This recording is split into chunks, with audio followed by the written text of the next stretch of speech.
I'm making a plea.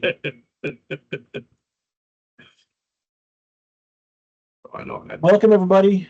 We're really excited to have you here at our 5th Maine Medical Center Portland EMS Division webinar. We're going to give it a few minutes because we're expecting more people so far.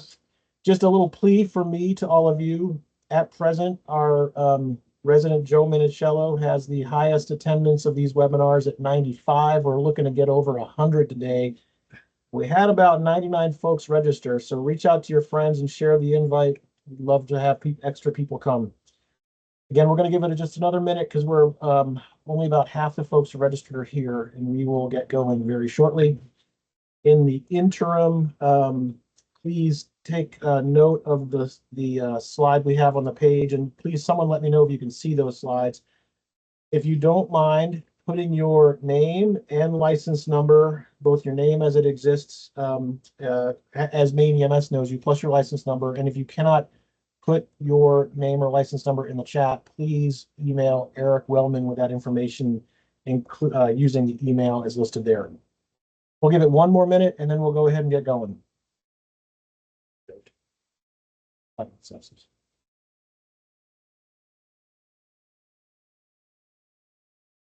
You can also throw all that in the chat too, and we'll collect it from there.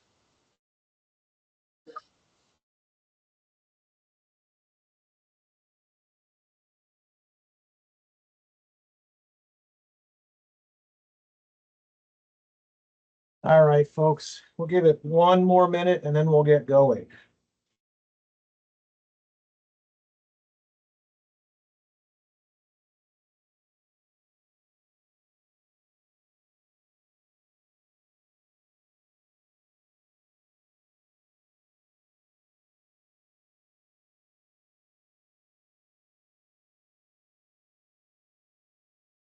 Our attendee number is going in the wrong direction.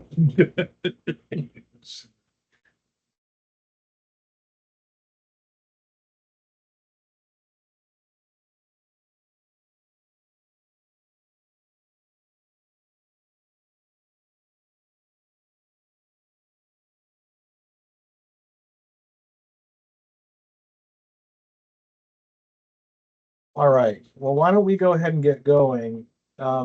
First and foremost, thank you all for joining us today. As I mentioned earlier, we're really excited to host this learning opportunity for everyone. My name is Matthew Sholl. For those of you who I've not met, I am one of the emergency and EMS physicians here at Maine Medical Center Portland. I'm also our director of our Department of EMS, and I work locally with a number of EMS agencies, including Portland Fire Department and Maine Health EMS. I am really excited because today is a little bit of a new model for us, in that we are doing this collaboratively with another colleague, Dr. Eric Shurtleff. I'll turn it over to Eric to introduce himself. Hi there, everybody. My name is Eric Shurtleff. I'm one of the trauma surgeons here at Maine Medical Center. I think I've met many of you probably. Certainly, we've worked together on patients coming into the ED. My role for our division is the EMS liaison, and so Matt and I are doing I don't know, it's the We're connected at the proverbial hip. yeah. We work together a lot, and we're, I guess, going to be doing some of these things together, which is super fun. And thank y'all for logging on. Most importantly, we're excited to have you here with us today to kind of talk about this this topic. We're going to talk a bit about chest trauma in general, but also focus a bit of time and attention on needle thoracostomy or needle decompression for tension pneumothorax, and focusing attention on indications, the technique or the procedure itself. And then Dr. Shurtleff is going to wrap us up with a couple case reviews today, and we'll get going. In the past couple meetings, people have asked for the evaluation form early on in the course. This is a QR code that will link you to the evaluation form, and I'm just going to hover over here for a second. If you would like to do this, please pull your phone out. Most phones, if you just turn your camera function on and hover over the QR code, it will capture it and open it up in your web browser. Eric looks like he also just posted the form option in the chat as well. Again, we're going to talk about a couple different things today, including the diagnosis and evaluation of some of the potentially life-threatening injuries to the chest. Uh, importantly, we're going to talk about anatomy and physiology associated with both pneumothorax, tension pneumothorax, open pneumothorax, and hemothorax. We're going to go step by step through the procedure of a needle thoracostomy, and then we're going to review case studies, including radiography, to talk about these cases a bit too. Neither of us have any financial disclosures. We're open to some if you'd like to give them to us. Yeah. All right, and again, if you want to take a moment to hover over that and use this QR code, please feel free to do so. Let's get into it. So we kind of wanted to start from the beginning and talk a little bit about tension pneumothorax and get an understanding of what we know from a foundational standpoint. And interesting, there's not a ton of literature out there, but there are a few studies, including the one that I have here. This is a little bit dated. It's from the 2008 timeframe. It's a single hospital and a single urban EMS agency, although an EMS agency that has responsibilities over a large urban area. And what they did is they looked at every single EMS call over a period of time, and then they contrasted that to the number of cases that included chest trauma and for patients who receive needle decompression or needle thoracostomy. They noticed that out of 20,000 plus calls, there were 39 events which led to needle thoracostomy for an incidence of about 0.2%. So I think the first lesson we can learn from this study is that this is a relatively infrequent event. It is a low incidence event for us in EMS. And because of that, some of the issues around training are interesting to consider in that we don't do this as frequently as we probably need to maintain proficiency based on exclusively our clinical experience. I think that has implications for us from a training standpoint in order to just maintain proficiency when we need to do this procedure. Now, in the 39 patients that they encountered who underwent this procedure, a little over 50% of those patients were in arrest, and a little under 50% of those patients were not in arrest. The vast majority of these were trauma cases. And what they found in their conclusions, they felt that this was overall a safe procedure, and that number two, they found that in 4 cases, or 18% of the patients who were in traumatic arrest, those patients had an unexpected survival, meaning that there were 4 patients who were in arrest due to a traumatic etiology, and they unexpectedly survived after this procedure. Now, what do we mean? What can you take from this? Well, I think the reality is that this procedure can be seen as a potentially life-stabilizing or a life-saving procedure if performed under the proper circumstances. So what are those proper circumstances? The proper circumstances are tension pneumothorax. What do we mean by tension pneumothorax? Well, remember that in tension pneumothorax, there's a very specific type of injury in which there is air entering the pleural space between the lung and the chest wall, and that air is entering but not able to exit, meaning there's effectively a one-way valve. That one-way valve might be on the outside, the visible chest wall, so the person breathes in, air comes across a penetrating injury to the chest wall, but it's not allowed to get out. It can also happen on the inside, however, meaning that the person breathes in, air escapes the lung into the pleural space, and it can't get out of the pleural space, and it accumulates over time. And just like this radiograph demonstrates, over time, in that one-way valve phenomenon, the entire pulmonary structures get crowded over, and eventually that shifts all of the structures in that hemithorax to the opposite side. And that would include, in the left side here, demonstrated in this radiograph, the heart, the mediastinum, which is made up of all the great vessels, including the great venous system and the arterial system, so the aorta and the vena cava system. And what that effectively does is, first and foremost, it limits the respiratory excursions by pushing the crowding out and collapsing the affected lung, and then also crowding out and impacting the non-affected lung. But more importantly, it cuts down on preload returning back to the heart. And without preload, we don't have afterload. And so we effectively see a person develop obstructive shock, and both the physiologic findings of shock as well as the vital sign findings of shock. So what are the things that we can detect with a patient? Well, the things that are for certain important to recognize here are, number one, the mechanism of injury that can be blunt or penetrating that includes the lungs. So that might be a penetrating injury to the thoracic cavity, gunshot wound, stab wound. It could be a fall, i.e. a blunt type injury that involves the lungs.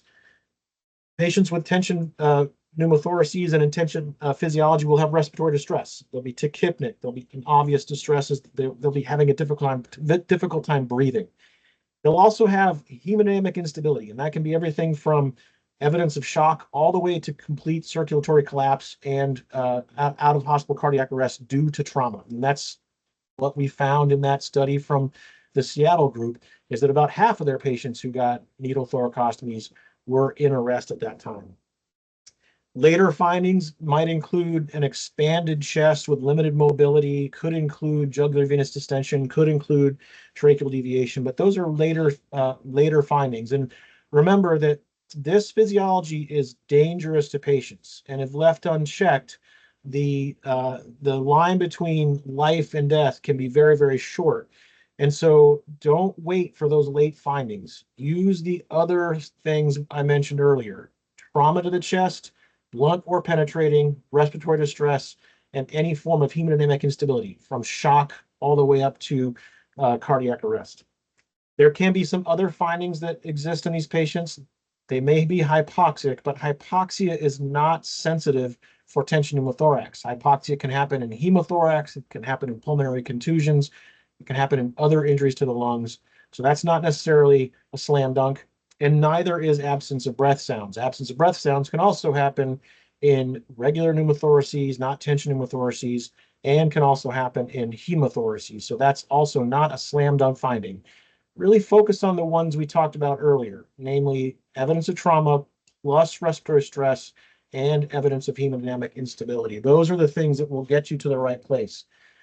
In addition, lung sounds can be tough in some operational environments. It can be hard to tease out the difference between lung sounds and just how different lung sounds are in various operational environments for us. I wanted to share a case with you all where I am convinced that that needle thoracostomy performed in the field saved someone's life. I've got a couple of these, and this is perhaps the most dramatic of all of them. This is a 30-year-old male who decided to cross a highway and got struck by a vehicle. The first on-scene EMS clinicians found him unresponsive with obvious injuries to his head, face, chest, and three of his four extremities. He was very ill appearing. He was in respiratory distress, and his first set of vital signs are demonstrated on the screen right now. And the most pertinent things to focus in on are the fact that he had a systolic blood pressure of 60 and initial pulse of 30. For all of you who can use your emojis, your thumbs up or thumbs down, are those good findings in a person, or are those bad findings in a person? Can everyone use your reaction, your emoji? There's your reaction things. I guess there is no down, is there? There's just an up button. Well, I think what is what's really important to recognize is that the team there had been focusing on a very structured mechanism to approach trauma patients using what's called the MARCH algorithm. MARCH stands for addressing massive hemorrhage, airway issues, respiratory issues, or injuries to the chest. C stands for continued hemorrhage. It's your shock survey. And then H is head injuries, and addressing the nuances of head injury management that we talk about in the protocols, namely oxygenation, ventilation, and making sure to manage blood pressure and keep the systolic blood pressure above 90. And in this case, using that algorithm, they very quickly identified that one of the possible contributors to his state were tension pneumothoraces, and they targeted that in their therapy. You see a lot of things were happening at the same time: spinal mobilization, access, basic foundational BLS airway techniques, as well as needle decompression. And what's really kind of interesting about this case is that he goes from the first set of vital signs with a systolic pulse of 60 and systolic blood pressure of 60 and a pulse of 30. And then he jumps up to a systolic blood pressure of 100 and a pulse of 79. And I am convinced to this day that it is those therapies that therapy in particular, saved this gentleman's life. He went from profoundly hypotensive and bradycardic in a peri-arrest state to significant improvement in all vital signs. And I think it was undoubtedly due to all of the care provided by the EMS clinicians on scene. But most importantly, the thing that I believe saved his life was the needle thoracostomy that occurred. This case is very interesting. He had a very, very rocky course. He was a very complex resuscitation. I was involved in his care in the emergency department. That's why I know the case a bit well. But what's really, really cool about this case is despite a really large number of injuries, including an injury to his brain, injury to his liver, injury to his spleen, multiple orthopedic injuries, he actually survived, was discharged, and I ran into him out of the blue in the emergency department later, and he was functioning at a very, very high level with no apparent consequence neurologically from this event, which is really miraculous knowing how sick he was. So that's the upside. I think the upside to needle thoracostomy is that it can be life-saving, and it can actually reverse some very dangerous physiology for the patient when applied in the right circumstances. But there is a downside. In the patient who meets criteria, namely those three things we talked about, trauma to the chest, respiratory distress, hemodynamic instability, there's a good chance it could save or improve life, and it's safe as it's a very safe procedure when done effectively. In the patient who does not meet criteria for that, though, the equation starts to shift and it becomes more risky and less beneficial. If you remember, the physiology of tension in the thorax means that all of the structures in the chest are shifted away from the chest wall. And as you're entering into the thorax with a sharp object, it's less likely, as long as you're going in the right location, that you will injure organs. But that whole equation isn't the same if you do not have tension physiology. If you're going into the thoracic cavity and all those organs are not shifted to the side, there's a possibility that there could be intrathoracic injury to the organs itself. The other thing that we've recognized in the literature, at least, is that unnecessary needle thoracostomies lead to unnecessary tube thoracostomies. And anytime we're doing procedures on folks in an emergency situation, there's a higher potential for infection, and there is a recognizable incidence of infection from these events. Most importantly, though, the only place that our needles help is in tension pneumothorax. Our needles do not help for regular pneumothoraces and do not help for hemothoraces either. So not only are needle thoracostomies that are performed outside of tension physiology potentially risky, but they also don't help the patient. And that's why I said the equation starts to shift, the risk starts to grow, and the benefit starts to diminish in those cases. Let's transition. I'm going to turn it over to Dr. Shurtleff to kind of walk through a couple other things here. So, Eric, take it away, and I will move the slides. Okay, so this first slide goes through the basic management of chest injury at the ENT basic level.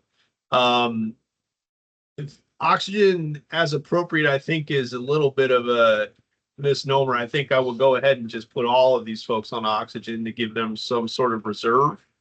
And in terms of if you have problems en route, if we're already pre-oxygenating somebody, that always is to the good, particularly also if you have head trauma like Dr. Sholl was talking about. Airway, request ALS if you think you might need to decompress the chest, obviously.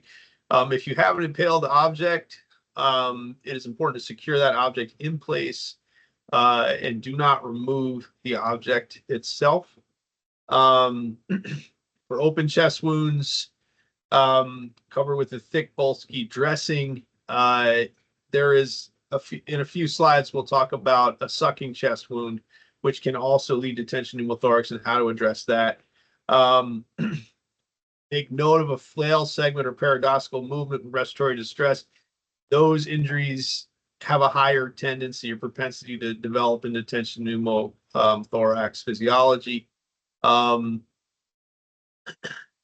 non-circumferential split is not something that is indicated and generally won't help folks, but this is out of your protocol, so I'm just kind of making sure I address these things as we go.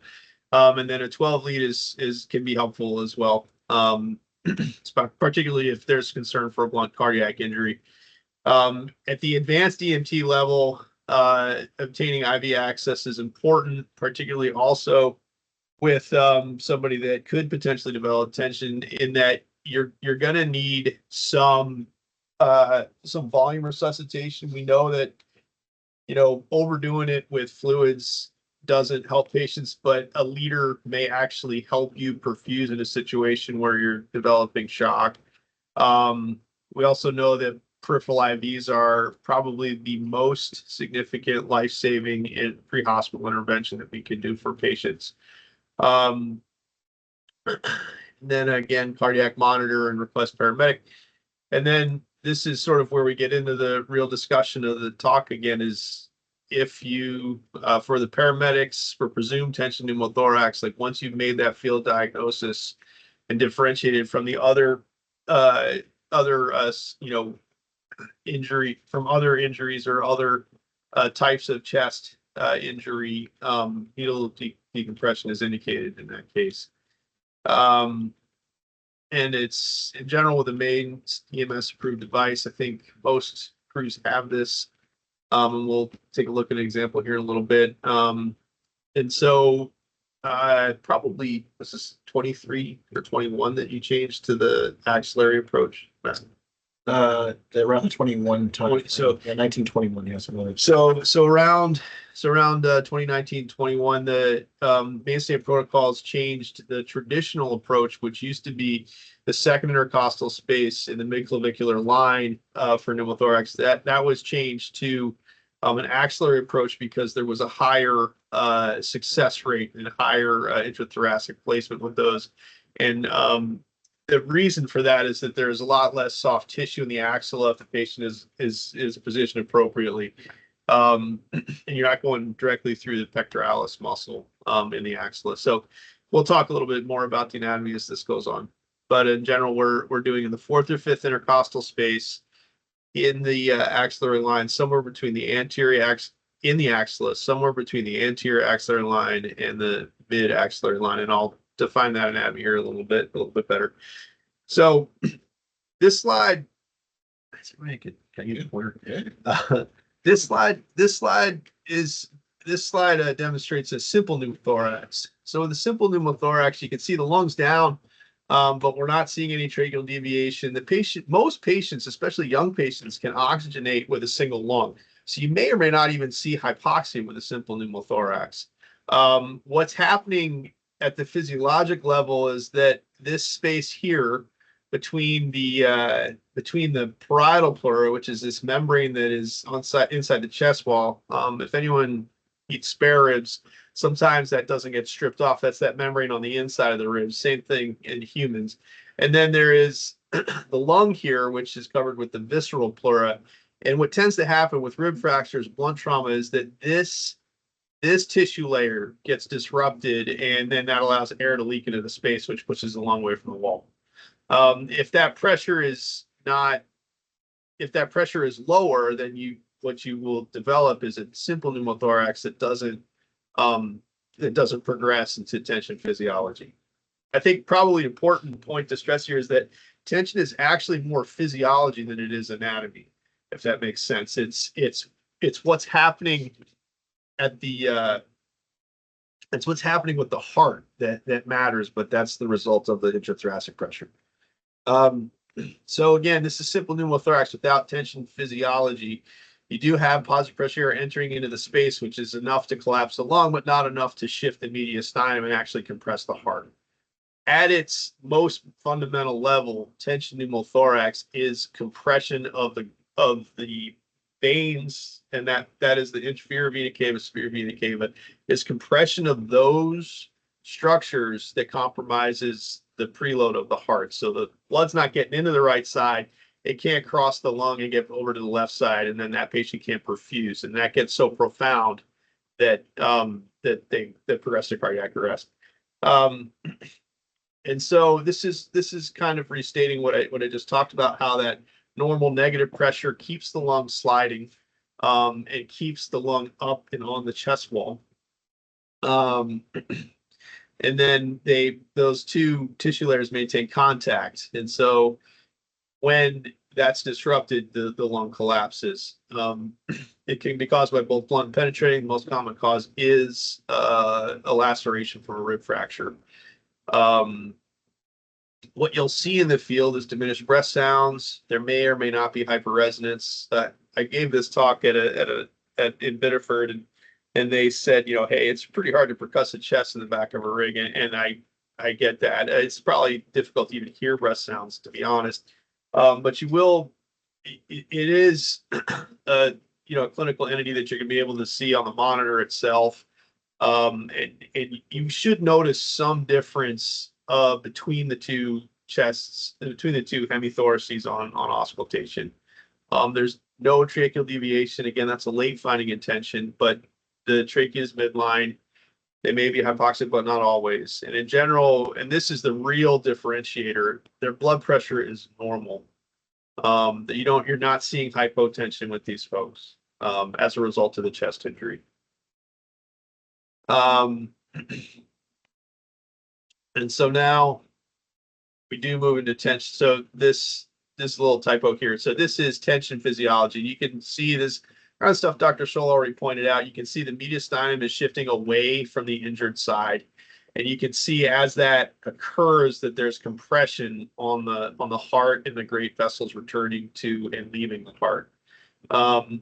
So it's kind of one way to think about it is it's a one-way valve air leak coming from the lung through the chest wall, and the air is forced in the thoracic cavity and eventually collapses everything.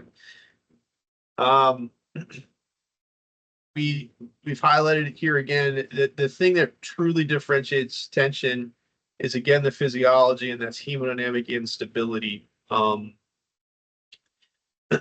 You may also find that breath sounds are absent, or that the chest is hyperresonant. Sometimes a late finding is that they really can't breathe at all, and that they're gasping and they're very shallow, very tachypnic. As they progress towards arrest. The reason that it is truly an obstructive process, and so eventually they'll brady down, like that first patient Dr. Sholl was talking about, how he was brady and hypotensive. That's the typical pattern of arrest with an obstructive shock like this. A late finding, again, is tracheal deviation.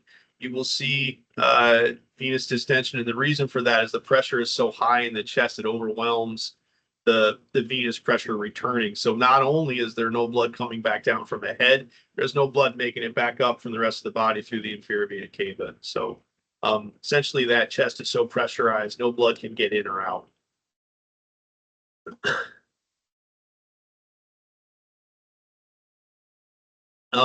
Just another phenomenon that you can see.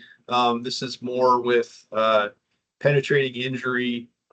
If the wound is approximately 2/3 or so the diameter of the trachea, this allows pressure gradient to increase within the chest. So the wound is actually delivering more pressure into the chest than the trachea is when the person's breathing. And that will collapse the lung and progress to tension. These folks will have dyspnea, tachypnea. They will have decreased breath sounds, and you'll hear more noisy movement of the air through the chest wall on auscultation, but it should be pretty clear. If you've got a wound that's that size, it won't be subtle. And so the kind of mainstay for treating this is a three-way dressing, a three-way occlusive dressing that has open on one side, but I think chest seals are also being used for this application now. I think Oftentimes, if the cops get there first, police gets there first, they will apply chest seals to penetrating wounds. But if you have a larger wound, this is the way to address it, is with this dressing where it's open on one side, but when the patient takes a breath in, it doesn't allow air to go into that space. It allows air out, but it doesn't allow air back in. And so as this dressing takes effect, it allows the lung to re-expand, and it can prevent tension physiology in an open chest wound. Pneumothorax, massive pneumothorax is defined as greater than 1,500 cc's of blood in a chest. It's usually, if you have that much blood in someone's chest, there's a great vessel injury somewhere, and those are all the vessels, going to and from the lungs, from the heart, the aorta, subclavian artery. That's not typically the case. You typically won't see something like this with rib fractures. It usually takes a high velocity mechanism or penetrating mechanism to cause this. This is just definitely not an indication for needle decompression. In general, even if the blood's coming from the aorta, that actually, the blood collecting in that space actually has a tamponading effect and can, in some ways, attenuate the aortic bleed. So this is not something that we want to decompress. This is something we want to be able to diagnose and control surgically when the patient gets to the hospital. In general, this type of injury is the approach in pre-hospital life support is IV access and volume resuscitation. This physical exam, you'll have absent breath sounds, maybe a dullness to percussion, flat neck veins from hypovolemia, and that trachea again will not deviate, because even though the blood is a non-compressible fluid, it's not sufficiently pressurized to push the mediastinum like you get in a tension pneumo. Here's just a table to sort of illustrate the difference between tension, pneumo, and massive hemothorax. Tension, the airway deviates, you may have hyperresonance, and that chest may not be moving at all when they're trying to breathe. Neck veins will be distended versus collapsed in a hemo. And in general, the chest will be expanded and mobile in a tension, whereas it's mobile with the hemo. This is the triangle of safety. And the borders here are really important to know. And I would suggest that if you're getting ready to do this procedure, in fact, I recommend if you're getting ready to do this procedure and you have some sort of marking, just even a pen works, lay out the axilla before you place the needle. It can be done rapidly, and it can certainly help to prevent inadvertent placement into either the abdomen or into mediastinal structures. So the border here is the lateral border of the pectoralis major here. That's palpable in most folks. The anterior border of the latissimus dorsi, again, palpable in most folks. The superior border is the base of the axilla, basically the subscapularis muscle that's palpable there.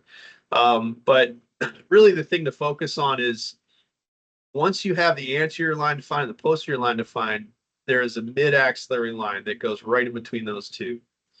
Where that line comes down and where the nipple on a male and the inframammary fold on the female intersect that line, and again, I illustrate this in a couple of slides, that is where the needle should go. Often that's very important for deciding on placement. And one other thing I want to make note of is that you see that the arm is actually raised and behind the patient's head, like Matt is demonstrating. That's really important for identifying not only the correct rib space, but also moves tissue out of the way.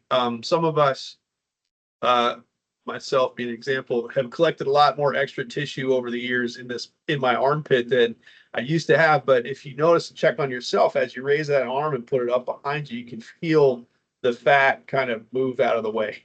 So you have a more direct approach to the serratus anterior muscle, which is right under there, which is where you're going through. It's an example of what we use here in Maine and what the real sizes based on who you're using this for.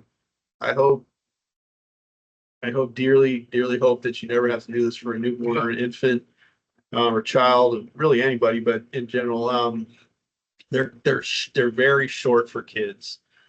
2.5 centimeters for newborns and infants, and that's really all you should need to. If you think about the thickness of a child's chest wall, that's all you should really need. A little bit bigger for 5 to 9 years. Adult stature, we're getting to about 4.5 centimeters. Then an adult, 3.25 inches or 8.2 centimeters is really all you should need to access if you have the patient positioned appropriately and you're going in the right location at the right angle. So we'll talk about the procedure itself here a little bit. Here's some of the pearls that come out of the 2021 protocol. I think you guys are working off of 2023, but Yeah, these are also in 23 as well. but these still hold true. The 4th or 5th intercostal space between the anterior and mid-axillary line are preferred placement to the old location, which was here in the 2nd or 3rd ICS and the midclavicular, because this approach had a significantly decreased failure rate from the old approach. And I think really the basis for that is the anatomy. Here you're going through fat and chest and pectoralis major. Here you've got the fat out of the way and you're going through serratus anterior. So the distance that the needle has to go through is less, and there's also less soft tissue around that catheter once it's in that can shift and kink off. So that's kind of the anatomic basis for why this works better in that position. That's actually why we also place the chest tube there too. But again, all needle decompressions are always at risk, even if you put it in the axilla for kinking and clotting and not reaching the thoracic cavity. Patients that are undergoing needle decompression should be monitored for changes in symptoms after the procedure. If you're concerned that the needle decompression is failing, the procedure should be repeated, and again continue monitoring. And if the initial procedure site was in the anterior axillary line or the midclavicular line, consider trying the other location or another tube adjacent. If you're in the axilla, another one adjacent to the one you tried. So here are the basic steps to the procedure. Imagine that most of you know this from training, but probably haven't seen this in a while. Once you've assessed the patient's chest respiratory status and determined that, yes, this is in fact tension pneumo and I got to do something quick, oxygenate the patient. I think, kind of that's really the most basic and fundamental important part of chest injury. I would just say oxygenate them all. And then surgically prepare if you have time, betadine. And in this step too, in this 3rd step here, take out a pen and define the axilla for yourself so you know where you're basically going. And again, for pediatric patients, the data really supports still going in the 2nd intercostal space. So for kids and peds, you're still going through the 2nd intercostal space, the midclavicular line in the front. But for everybody else, you're over here in the axilla. Anesthetize the area if you have time, but most of the time, if someone's really about to code, that you don't have time for this. And it's also just one more needle. When you insert the catheter, 5 centimeters for smaller adults, 8 centimeters for larger adults, with the Lurlock 10cc syringe attached to it. The reason to use that is it should have a little bit of saline in it or water or something. And so you should be aspirating that syringe as you're entering the chest. If you have a tension pneumo, once you're in the chest, you'll see air bubbles in that fluid. That indicates that you are in the chest, and you're ready to deploy the catheter. You don't have to go any deeper once you start seeing those air bubbles. You should direct the needle over the inferior rib at a 45-degree angle. So if this is the rib and you're entering this way, you're directing it this way. It's not straight in. It's at a 45-degree angle, and that will get you into the chest. That also has a better it has a better chance at not hitting anything. You know, we have lots of older folks with cardiomegaly and all sorts of things. So on the left side, you know, you could potentially put this into the heart, especially in an older patient with a large heart. But generally, there should be some angle and should be riding right over that rib to get inside. And so as you're aspirating the syringe while you're advancing, you're going to see air bubbles once you're into the pneumothorax. And that's the point where you deploy the catheter. An 8 centimeter in adults reaches the pleural space in 90% of patients. So that's it's true. You may feel a pop as you're going through the parietal pleural, especially in younger patients. That tissue is a lot stronger and denser. So that also is another indication that you're inside, is once you feel the pop and see the air bubbles. Then remove that syringe, listen for the escape of air. With attention, this shouldn't be subtle. It should hiss out of there. Because that's very pressurized air. It's enough pressure to push the whole heart and mediastinum away. So it's extremely pressurized.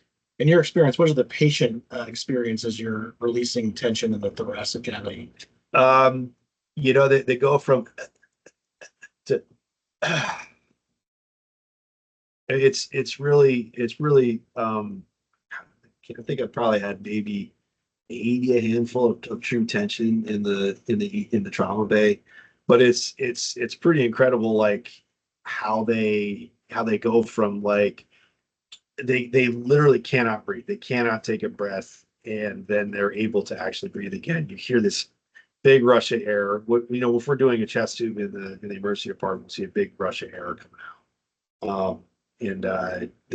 But a needle, even this diameter, is still sufficient to really see that significant release.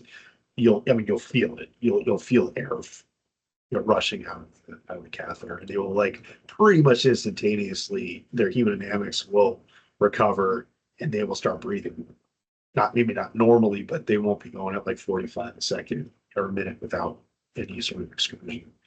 And so once you're inside and you hear that escape of air, advance the catheter out the needle into the pleural space, and then stabilize it and keep checking it throughout transport. And again, you know, if their symptoms start recurring, you have to reassess it. It's not a static thing.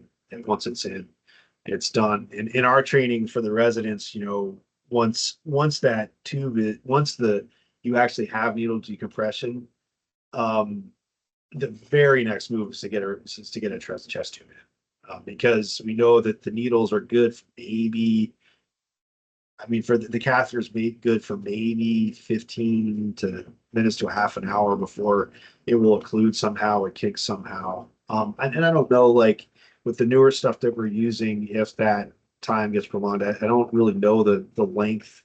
You know, I don't, from the military, how long they can. Yeah, good question. I don't know that we have evidence there. Some of the newer devices are made to not kink as quickly, but we don't have a lot of evidence to suggest how long that might be. If you go back to that first study that you were talking about, 0.2% of 39 people in 20,000 or whatever it was. You know, it's hard to study, honestly. I think there's one important piece here that we need to just make sure we call out, because there are some folks who advocate for hubbing your needle on insertion, and there are some very big groups that talk about doing that, and that's actually probably not the safest way to do this. As Dr. Shurtleff mentioned, you want to go until you see either physiologic or other confirmation you're in the space. So the physiologic impact would be the improvement of symptoms, and you've heard from him that it's not subtle, right? The patients will have a pretty immediate change in their status. Yeah. But then there's also the auditory feedback from relief of tension through the needle, and then the final piece is maybe the pop, or if you're using the syringe, seeing air bubbles. But that's as far as you should advance the needle. then the catheter goes over the needle, but not hubbing the needle coming out the gate. That's something that does get taught, and maybe a training scar that we should be cautious not to perpetuate. All right, so life saved. And these are some other things to think about once you do have this in and you've got a patient that you're transporting. Do not cap, pigtail, or throughway stopcock the hub. Just leave it open. Some devices have one-way valves. That's okay because again, that's gonna let air escape but not go back in. And leave a failed attempt in place. If you have blood returning, that is the only instance where you want to cap it. But pulling out the device makes it difficult if there is a complication for us to identify what's injured. And so if there's a failed attempt, it should be secured and left in place so that we can explore and figure out if there's an issue with it. And then if you do have a complication, say you have pulsatile blood return after you put one of these in, it's important to notify MedQ and the emergency medicine team and the trauma team that you're coming in and there's an issue. Gosh, I was do so time. Am I going? Yeah, no, we're good. We got 50 minutes. No, we're good. All right. Okay. All right. Faster. So here's some case reviews that help illustrate a little bit some of the complications of what can happen with these things. And then again, to just sort of reiterate anatomic landmarks to help prevent these complications. So the first one is patient with unknown medical history was an unhelmeted motorcyclist who struck another vehicle. Bystanders stated the patient flipped in the air before hitting the ground. EMS reported an open posterior head wound, open right arm fracture, large laceration to the arm, and this tourniquet was placed, and there was needle decompression of the right chest.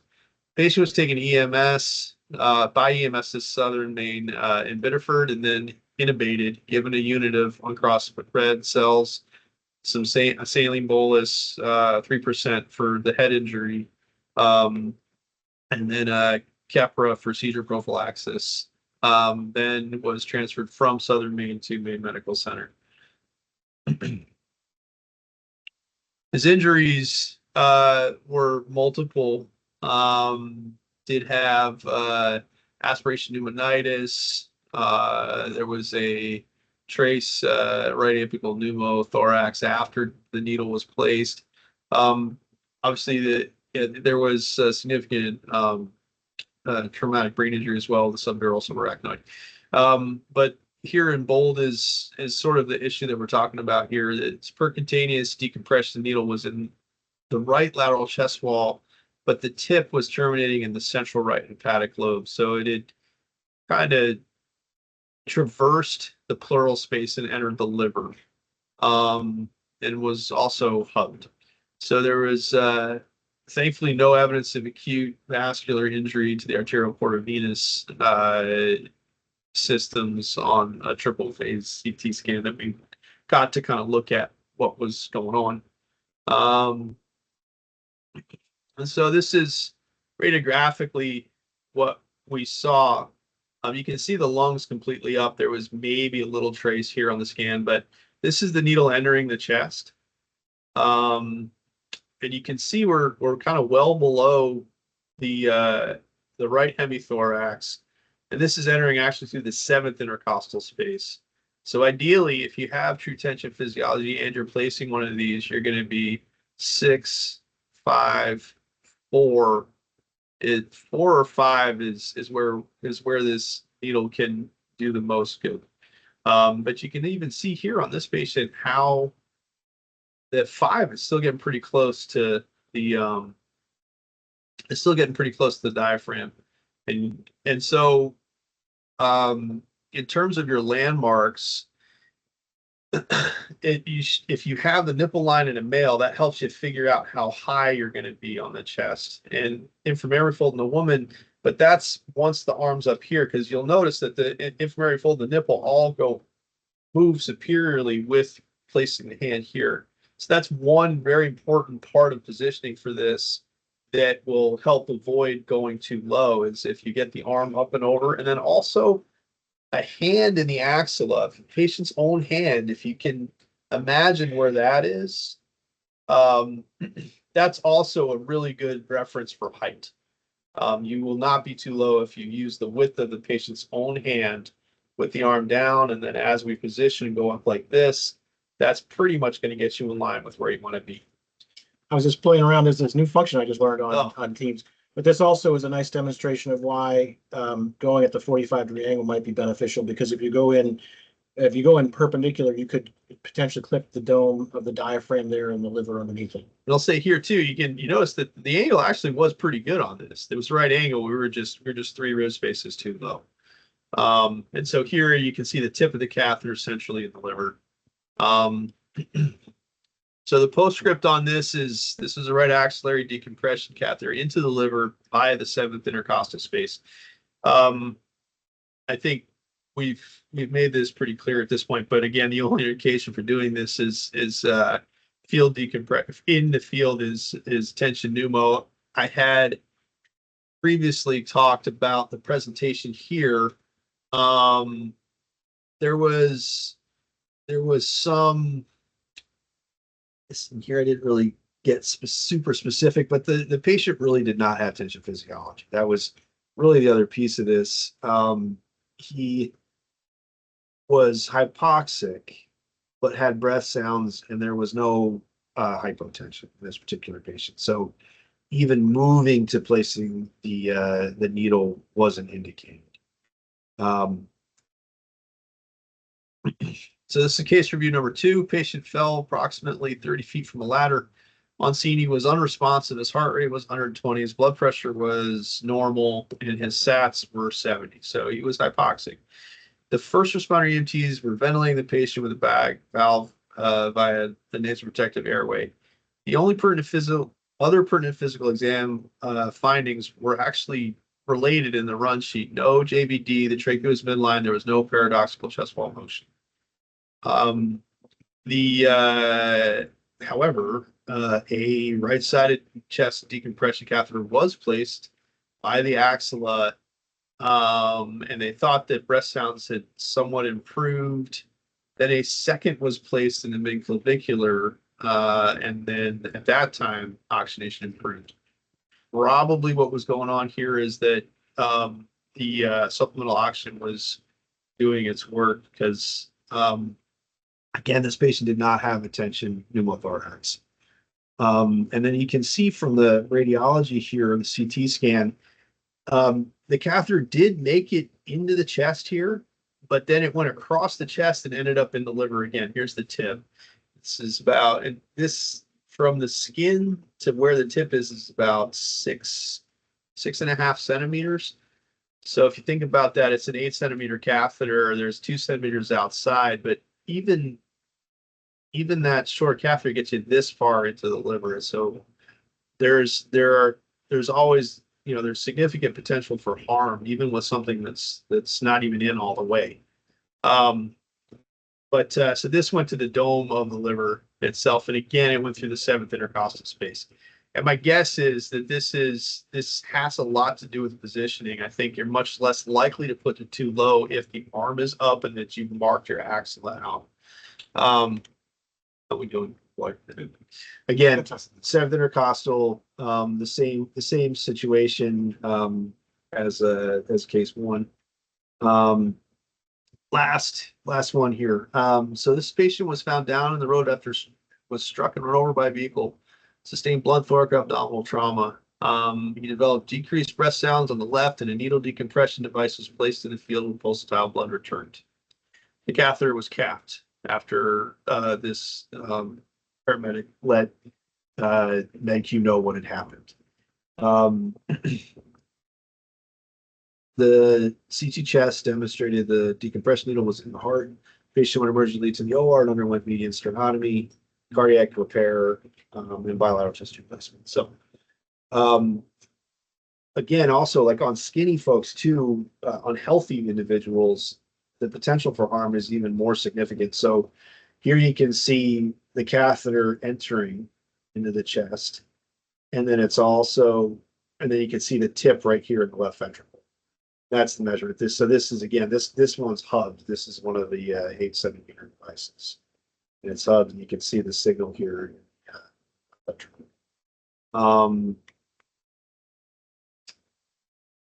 So this was through the 6th intercostal space, which in and of itself, if you're in the correct position anterior to posterior, you may, and you have the angle right, you may still get into the pleural cavity if you're too low there.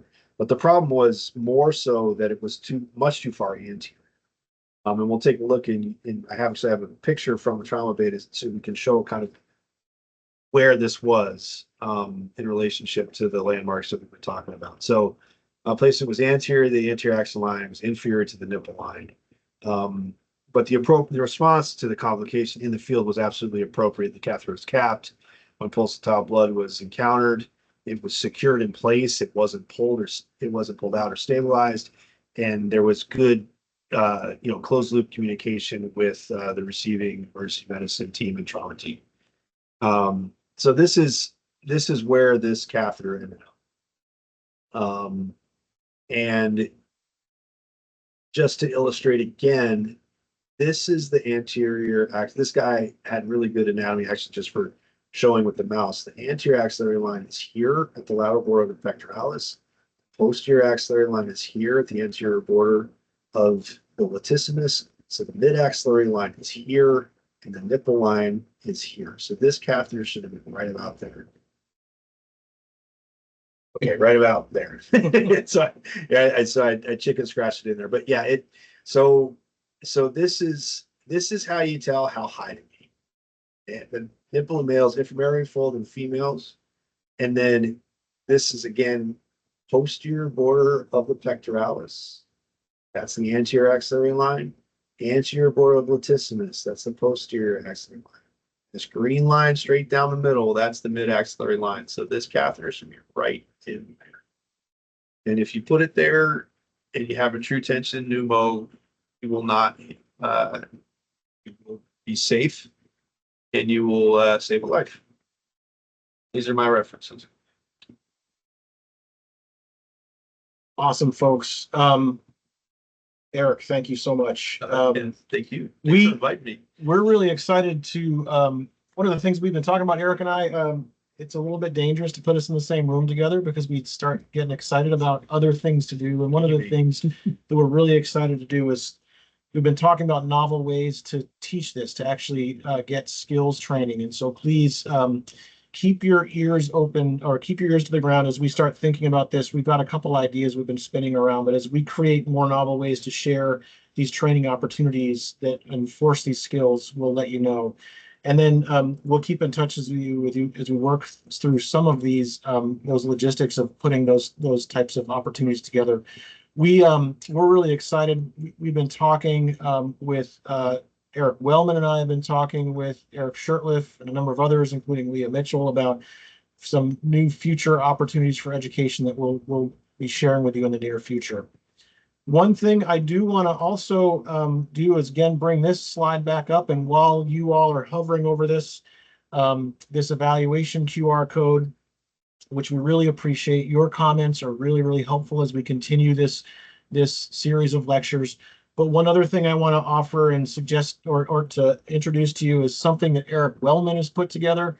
Eric, do you want to describe the resource that you've put together to share with folks about needle thoracostomy, needle decompression? Absolutely. You'll all see the link in the chat. And if it doesn't work, I'll also be sending an email with it attached so you can see it. But it's about a 9-page reference on what this presentation has gone over, which talks about all the ins and outs of needle decompression, has some nice pictures with it, has the safety triangle in it, gives you the indications, the contraindications. It also has some stuff for your medical directors for teaching and setting up programs in order to define competency and such for this. So the hope is it's helpful for you in your practice. And I just want to say, on behalf of the acute care surgery service, trauma surgery service here, really, really appreciate y'all taking the time to listen, and that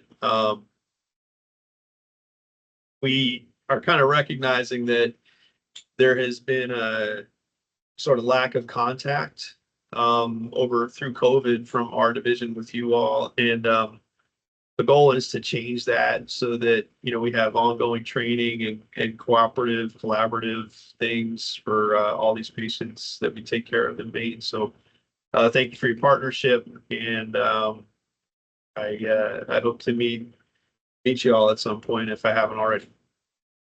And I'll echo that. We really appreciate your involvement in these webinars. You're what make this successful, and we're really excited that you all showed up today. And I'm also really excited because Eric tells me we may have met my goal and beaten the attendance record of Dr. Joe Minichello. So thank you for that as well. In all honesty, though, we really do appreciate all of your engagement here. We look forward to working with you continually around these. Please do fill this out because all of your comments have helped with every speaker. As we've learned more from you, we've learned what really works. And to that end, we have another QR code. If you are interested, Dr. Sean Bilodeau, our current EMS fellow, is going to be talking about AFib and rate control, the merits or non-merits thereof. He's calling his lecture Rate Control Shenanigans, I think, for the time being.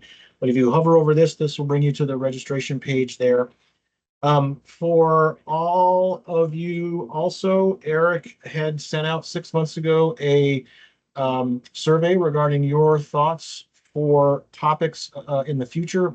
He was just mentioning to me today that he might send that out again. Please keep an eye open for that as well. We're really interested in your input and interested in your ideas about what to do in the future for these.